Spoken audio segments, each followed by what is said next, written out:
नमस्कार छात्रों। उत्कर्ष कनिष्ठ महाविद्यालय द्वारा आयोजित वर्चुअल अध्ययन में मैं रेणु सिंह आप सभी का स्वागत करती हूँ। उम्मीद करती हूँ आप सभी सुरक्षित होंगे और अध्ययन का कार्य कर रहे होंगे।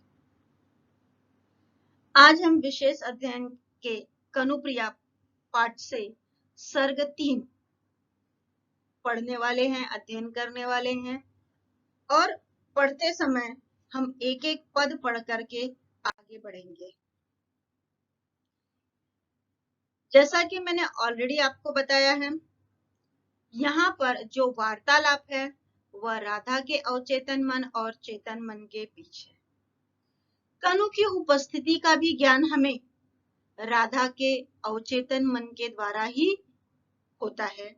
कनु स्वयं, कनु अर्थात कान्हा, वहां पर स्वयं उपस्थित नहीं, बल्कि राधा के अवचेतन मन से वार्तालाप करते हुए वे यहाँ पर हमें दिखाई देते। एक एक पद पढ़ते हुए फिर उसको समझते हुए हम आगे बढ़ते हैं। पहला पद, अच्छा मेरे महान कनु, मान लो कि क्षण भर को मैं यह स्वीकार लूं कि मेरे ये सारे तन्मयता के गहरे क्षण सिर्फ भावावेश थे, सुकोमल कल्पनाएं थी, रंगे हुए अर्थहीन आकर्षक शब्द थे। राधा कहती है, कनु कान्हा, चलिए मैं मान लेती हूं कि मैं जो कुछ महसूस करती हूं वह मात्र मेरे तन्मयता अर्थात तल्लीनता के गहरे क्षण है। आप सभी का भी स्वयं का अनुभव होगा, जब आप जिस मनस्थिति में होते हैं आपके आसपास की सारी चीजें आपको वैसी ही दिखाई देती है। अगर आप खुश हैं, आप जो चाहते हैं वैसा हो गया है, तो ऐसे लगता है कि प्रकृति में उपस्थित सारी चीजें आपको सहयोग दे रही हैं। लेकिन अगर आप दुखी हैं तो उसका उल्टा भी होता है, वाइस वर्सा जिसे आप कहते हो, कि वो भी आपके दुख में शामिल हो जाते हैं। महान कौन है? जो बड़े बड़े कार्य करता है उसे हम महान कहते हैं। तो यहाँ पर राधा अपने अवचेतन मन से कह रही है, मेरे महान कवि अर्थात कनु, मेरे महान अर्थात बड़े बड़े कार्य करने वाले कनु, मैं थोड़े समय के लिए, क्षण अर्थात समय, थोड़े समय के लिए यह मान लेती हूं कि मैं जो कुछ महसूस करती हूँ वह मेरी तल्लीनता के कारण मैं महसूस करती हूँ, सिर्फ भावावेश थे।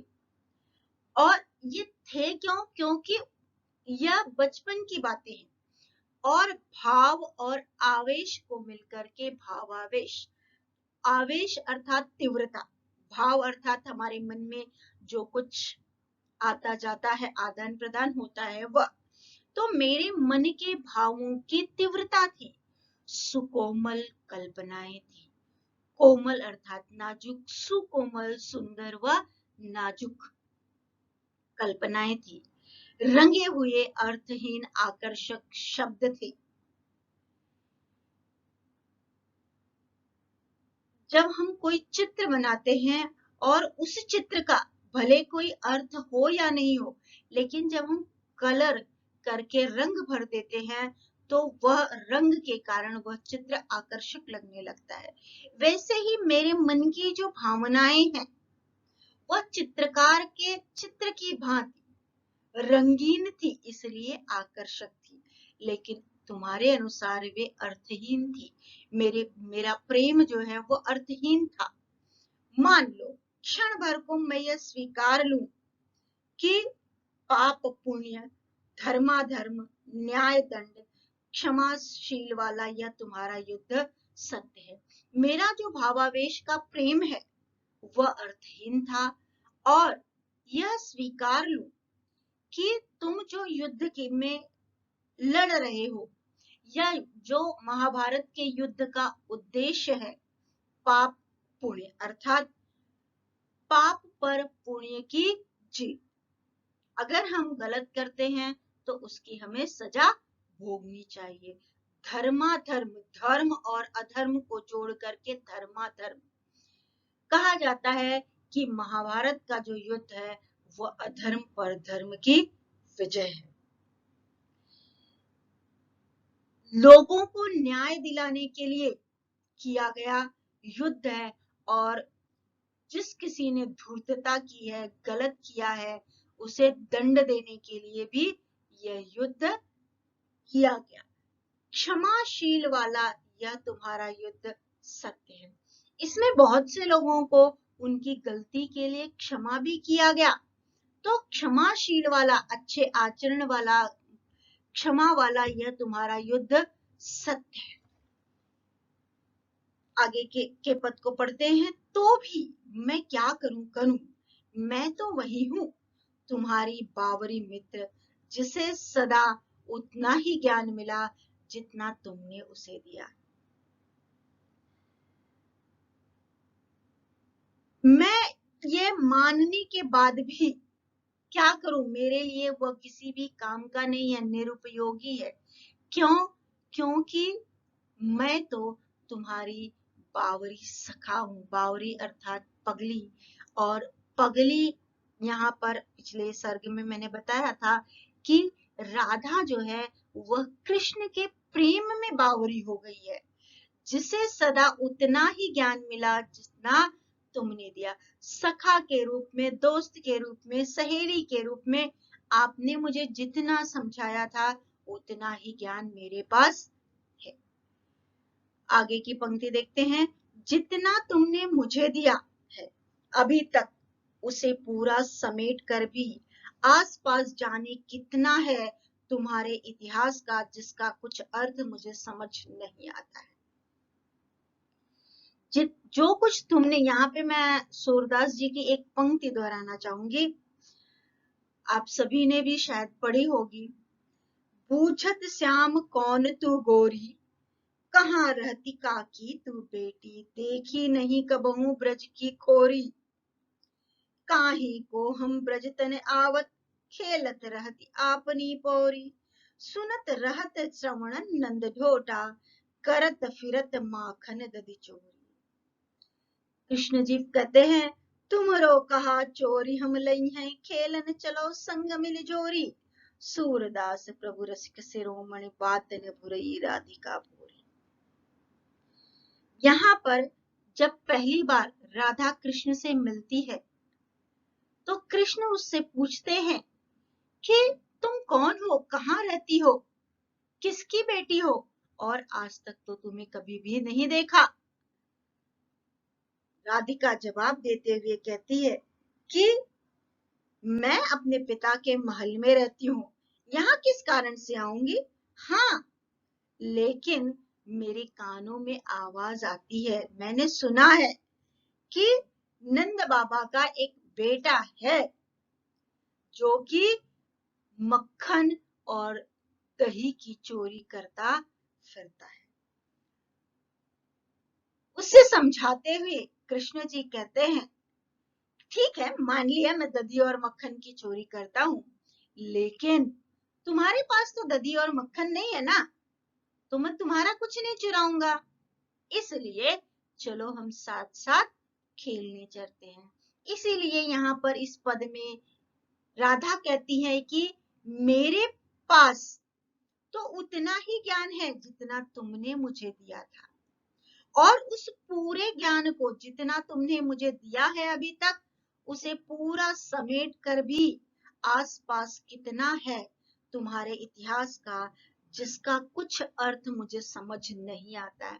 उस पूरे ज्ञान को मैं संकलित कर लेती हूँ, तो भी जो कुछ इतिहास में घटित हो रहा है वह मेरी समझ में नहीं आता है। क्यों नहीं आता है और इतिहास में क्या क्या घटित हो रहा है वह आगे के पद में है। अपनी जमुना में जहां घंटों अपने को निहारा करती थी मैं, वहां अब शस्त्रों से लदी हुई अगणित नौकाओं की पंक्ति रोज कहां कहां जाती है। धारा में बह बह कर आते हुए टूटे रथ जर्जर पताकाएं किसकी हैं? अपनी जमुना में आप सभी ने भी सुना होगा, पढ़ा होगा कि कृष्ण और राधा यमुना नदी के तट पर स्थित कदम्ब वृक्ष के नीचे खड़े होकर के रासलीला किया करते थे। तो वहां पर खड़े होने के पश्चात जो यमुना में प्रतिबिंब दिखाई देता है, पानी स्वच्छ होने के कारण वह प्रतिबिंब बहुत ही स्पष्ट दिखाई देता था, निहारना अर्थात देखना। लेकिन अब परिस्थिति ऐसी है कि युद्ध के कारण अब शस्त्रों से लदी हुई अगणित नौकाओं की पंक्ति, अगणित अर्थात जिनको गिना नहीं जा सकता, नौका, नाव, पंक्ति, लाइन और शस्त्र, क्योंकि युद्ध जो है वो लगातार चल रहा है, कुछ लोग मर रहे हैं, तो नए सैनिक आ रहे हैं, नए अस्त्र शस्त्र आ रहे हैं, जिनसे युद्ध लगातार जारी है। तो उस यमुना नदी को भी या उस यमुना नदी के जल को भी स्वच्छ नहीं रहने दिया गया है, वहां पर भी अस्त्र शस्त्र, नौकाएं आदि दृष्टिगोचर होती हुई धारा में बह बह कर आते हुए टूटे रथ, जर्जर पताकाएं किसकी है? अगर किसी ने उसी बीच आघात कर दिया तो रथों पे लगी हुई पताकाएं अर्थात ध्वज, वो गिर करके टूट जाते हैं, रथ टूट जाते हैं और वो सब पानी के बहाव से एक छोर से दूसरे छोर तक आवागमन कर रहे हैं। इसलिए मुझे समझ में नहीं आ रहा है। अगली पंक्ति देखते हैं। हारी हुई सेनाएं, जीती हुई सेनाएं, नभ को कपाते हुए युद्ध घोष, क्रंदन स्वर, भागे हुए सैनिकों से सुनी हुई अकल्पनीय अमानुषिक घटनाएं युद्ध की, क्या ये सब सार्थक हैं? चारों दिशाओं से उत्तर को उड़ उड़ कर जाते हुए गिद्धों को क्या तुम बुलाते हो, जैसे बुलाते थे भटकी हुई गायों को? फिर से आगे ऊपर की लाइन पे चलते हैं। हारी हुई सेनाएं, जीती हुई सेनाएं, वे सेना की टुकड़ी जो हार गई है, उनका मनोबल नीचा है, गिर गए हैं, और वहीं वो सेना जो लोग जीत रहे हैं, उनका मनोबल बहुत ऊंचा है। नभ को कपाते हुए युद्ध घोष, पुराने समय में जब युद्ध किया जाता था, उससे पहले लोगों को सजग करते थे शंखनाद की ध्वनि के द्वारा। कोरोना काल के दौरान महाभारत सीरियल को फिर से रिपीट टेलीकास्ट किया गया, तो थोड़ा सा अगर आप लोगों ने देखा होगा तो आपने भी देखा होगा कि युद्ध से पूर्व शंखनाद किया जाता था। शंखनाद अर्थात शंख की ध्वनि, वह शंखनाद इतना तीव्र होता है, ऐसे लगता है कि वह उद्घोष जो है वह आकाश तक पहुंच रहा है। क्रंदन स्वर, क्रंदन अर्थात रोना, कौन क्रंदन कर रहा है? वे सैनिक या सेनापति जिनके शस्त्र जमीन पर गिर गए हैं, या वे स्वयं घायल हैं या वीर गति को प्राप्त हो चुके हैं, उनके घर के सभी सदस्य, बच्चे, माता पिता या पत्नी, इन सभी के स्वर लगातार सुनाई दे रहे हैं। आगे की लाइन, भागे हुए सैनिकों ने से सुनी हुई अकल्पनीय अमानुषिक घटनाएं, और ऐसे भी सैनिक हैं जो युद्ध से डर करके भाग रहे हैं, तो उनके भागते समय वो जिस प्रकार की बातें कर रहे हैं, वह बातें अकल्पनीय है, मीन्स सोच से परे हैं, अमानुषिक अर्थात अमानवीय हैं। और युद्ध, क्या ये सब सार्थक है? अर्थात जो अमानवीय क्रियाकलाप महाभारत युद्ध के दौरान चल रहे हैं, वो तुम्हें सार्थक लगते हैं और मेरा प्रेम जो है वो निरर्थक लगता, अर्थहीन लगता है। चारों दिशाओं से उत्तर को उड़ उड़ कर जाते हुए गिद्धों को तुम बुलाते हो? आप सभी को पता होगा कि गिद्ध जो है वह मृत लोगों का आहार करते हैं, अर्थात मृत लोगों को खाते हैं। तो तो सैनिक जो हैं वह कुरुक्षेत्र में घायल पड़े हुए हैं, इसलिए सभी गिद्ध जो हैं अपना उदर पुष्टि के लिए उस दिशा में दौड़ रहे हैं। राधा अपने अवचेतन मन में उपस्थित कनु से कहती है, क्या कनु, तुम उन गिद्धों को आवाज देकर बुला रहे हो, जैसे बचपन में तुम बंशी बजा करके गायों को बुलाया करते थे। जब गायें यहाँ वहां घूमते हुए निकल जाती थी, जैसे ही कृष्ण बंसी बजाते थे, सभी गायें कृष्ण के पास आ जाती थी। तो राधा अवचेतन मन में उपस्थित कनु से कहती है कि तुम बंशी बजा करके तुम उन गायों की तरह इन गिद्धों को भी बुला रहे हो क्या? आगे की लाइन, जितनी समझ तुमसे अब तक पाई है कनु, उतनी बटोर कर भी कितना कुछ है जिसका कोई भी अर्थ मुझे समझ नहीं आता। ऊपर के लाइन में ऑलरेडी मैंने आपसे कहा था, फिर से राधिका कहती है कि मेरे पास तो उतना ही ज्ञान है जितना तुमने दिया था। उस सभी ज्ञान का उपयोग करके भी मैं समझना चाहती हूँ कि तुम क्या कर रहे हो और क्यों कर रहे हो, लेकिन मेरी कुछ समझ में नहीं आता है। कोई भी अर्थ मुझे समझ में नहीं आता। मुझे प्रेम के सिवाय इस युद्ध का, इस विध्वंसक लीला का कोई अर्थ मुझे जान नहीं पड़ता है। अगले पंक्ति की तरफ चलते हैं। अर्जुन की तरह कभी मुझे भी समझा दो, सार्थकता है क्या बंधु? मान लो कि मेरी तन्मयता के गहरे क्षण रंगे हुए अर्थहीन आकर्षक शब्द थे, तो सार्थक फिर क्या है कनु? पर इस सार्थकता को तुम मुझे कैसे समझाओगे कनु? अर्जुन की तरह कभी मुझे भी समझा दो। आप सभी को पता है कि कुरुक्षेत्र में पहुंचने के पश्चात अर्जुन जब देखते हैं कि उन्हें अपने से बड़ों के ऊपर आघात करना है, तब वह हथियार डाल देते हैं कि अपनों को ही मार करके जो जीत चाहिए वह जीत मुझे नहीं चाहिए। उस जीत को मिलना नहीं मिलना मेरे लिए बराबर है। तब उस समय पर गीता का उपदेश कृष्ण अर्जुन को देते हैं और उनके समझाने के पश्चात ही अर्जुन फिर से युद्ध करने के लिए तैयार हो जाते हैं।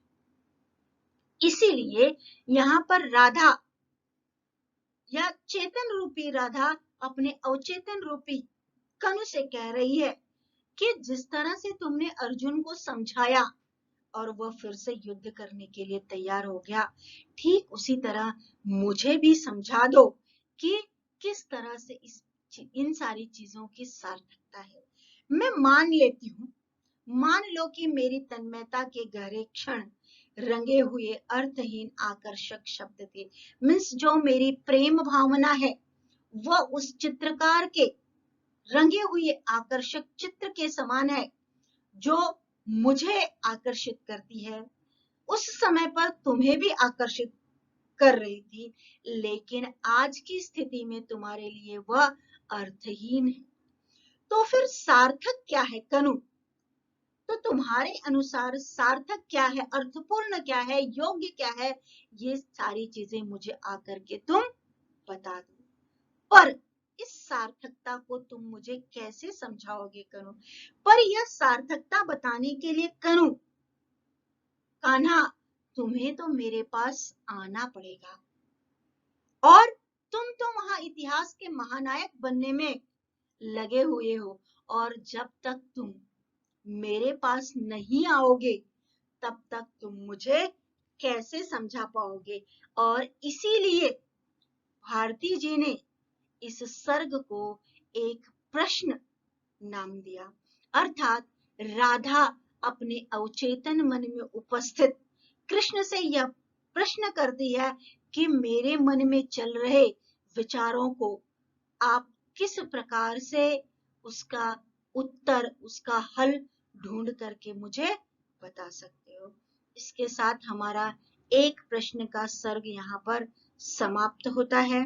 मैं उम्मीद करती हूँ कि आपको कविता पूरी तरह से समझ में आई होगी। अगर कुछ समझ में नहीं आया है तो वीडियो को फिर से चला करके देख लीजिए, तो शायद आपको सब कुछ क्लियर हो जाएगा, सब कुछ समझ में आ जाएगा। तो यहाँ पर मैं अपनी वाणी को विराम देती हूँ। उम्मीद करती हूँ आप सभी स्वस्थ होंगे, अध्ययन कर रहे होंगे, और इसी के साथ अब विदा लेते हैं। धन्यवाद।